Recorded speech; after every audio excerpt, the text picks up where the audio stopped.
Hi everyone.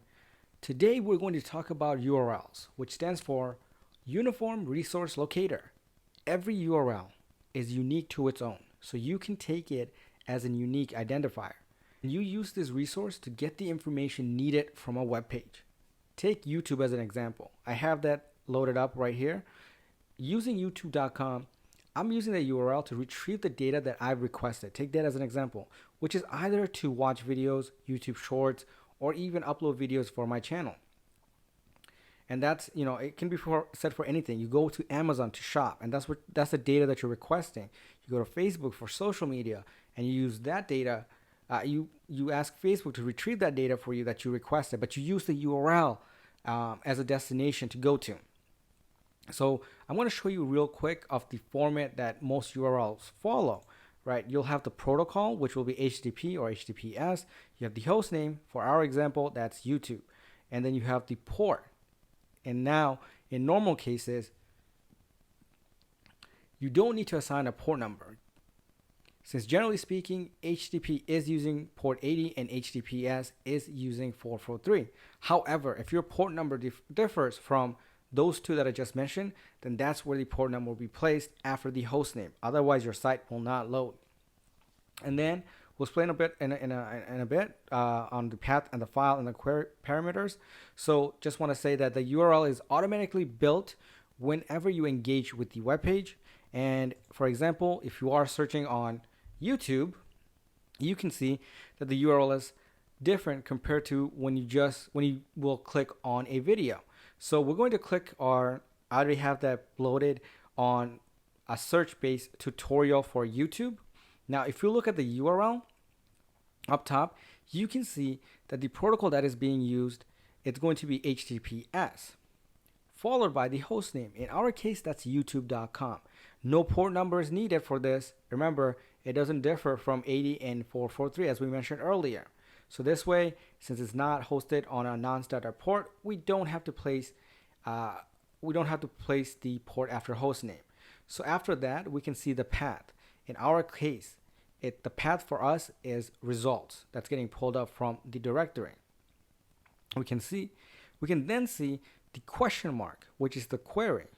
And since we did a search on tutorial, the query parameter is called search_query, and the value that we're returning back is tutorial because that is the value that we searched for. So that was our value.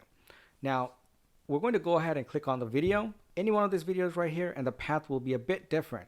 Almost everything will be the same before this results path. This portion will always stay the same. However, things changes after we click on something. If you have ever looked into your URL, you're probably already like, I already seen it. But let's go ahead and click it just for this example. Now, of course, this is going to be an example just from one site, but since we clicked on a different thing, everything you saw, or majority of that I just said, looks a bit similar. But the only thing that's different is that the path is no longer called results, and instead, the path for us is watch. So now, since we're watching a video, this is pulling in from that watch directory from YouTube. And the query parameter also has the alphabet of V with the value of the video. So I'm going to assume V actually means video, which equals up to that video ID, which is right up here, the UN50BS and so on, right? And that's what the video is saved under YouTube. And that's where we're getting the video from, right? Of course, if you're wondering, then that's pretty much what's going on. We're pulling from this video from this watch directory from YouTube server, and the value is pretty right here. This is technically the video, value for the video, right? We can go ahead and play around and change it to see if there's any different video that may get pulled up or it may not.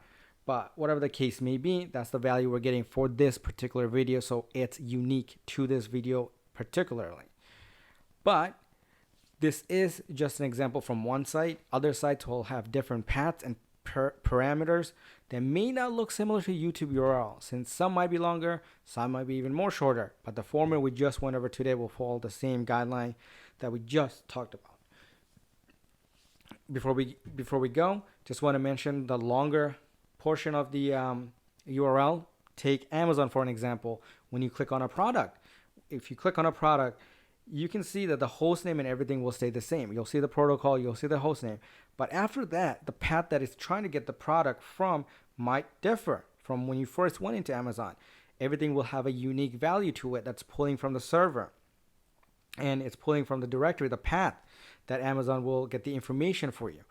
They will change, but at least I'm hoping with this video, it helps you understand how an URL works, or at least give you an understanding of, when you're looking through the URL, it makes some sort of understanding where the data is being pulled when you're requesting it. But with that being said, I hope you enjoyed this video, and I hope to see you on the next one. Take care.